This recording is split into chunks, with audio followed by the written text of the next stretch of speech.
শান্তিনিকেতন রবীন্দ্রনাথ ঠাকুর কোথাও শান্তিনিকেতন নাম দেয়নি। প্রথম কথা যে আপনি টিকিটটা পেয়েছিলেন সেটা লেখা ছিল রবীন্দ্র ভবন, তাই তো?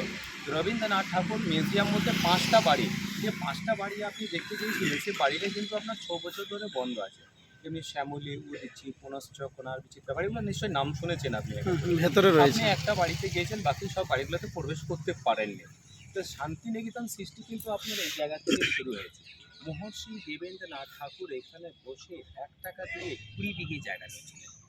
আমি কিন্তু আপনাকে 20 বিঘে জায়গা নয়, 3600 বিঘে জায়গা দেখাবো। টাকা কম দিলেও আমরা কম দেখাবো না দিদি, ঠিক আছে?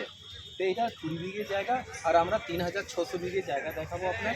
রবীন্দ্রনাথ ঠাকুর বাবা মহর্ষি দেবেন্দ্রনাথ ঠাকুর ওই ছাতিম তলায় নিচে বসে 1 টাকা দিয়ে কিনেছিলেন। কার কাছ থেকে? ভুবন মোহন সিং কাছ থেকে।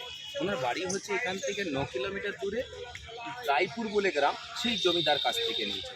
ডান দিকে দেখুন সিঙ্গেল একটা বেদি দেখা যাচ্ছে আপনার। রবীন্দ্রনাথ ঠাকুর প্রথম 5টা স্টুডেন্টকে নিয়ে ক্লাস শুরু করিয়েছিলেন। আজকে এখানে 5টা স্টুডেন্ট নেই, হাজার হাজার স্টুডেন্ট এখানে গাছের নিচে বসে ক্লাস হয়। কোনো চেয়ার বেঞ্চে চলে না, ওপেন ক্লাস। এইখানে গেটের ভিতরে যাওয়ার জন্য বছরের 4টে দিন নিয়ম আছে। রবীন্দ্রনাথ ঠাকুর জন্মদিবস, মৃত্যু দিবস, বসন্ত উৎসব, পৌষ মেলা সময়, আদার্স কোনোদিন প্রবেশ করা যায় না। প্রধানমন্ত্রী এখানে 3 বছর পরে একবার আসে। কেন আসেন? যে স্টুডেন্ট এখানে পিএইচডি করে বেরিয়ে যায় সেই স্টুডেন্টকে ছাতিম গাছের পাতা দিতে আসে, যেটাকে সমাবর্তন বলা হয়। এইটাকে বলা হয় শান্তিনিকেতন, এটাকে বলা হয় বিশ্বভারতী বিশ্ববিদ্যালয় ইউনিভার্সিটি। আপনার বুঝে গেছে দিদি? যেটা মিউজিয়াম ওদের খুলে জানা যায় না। নেক্সট। ঠিক আছে, থ্যাংক ইউ।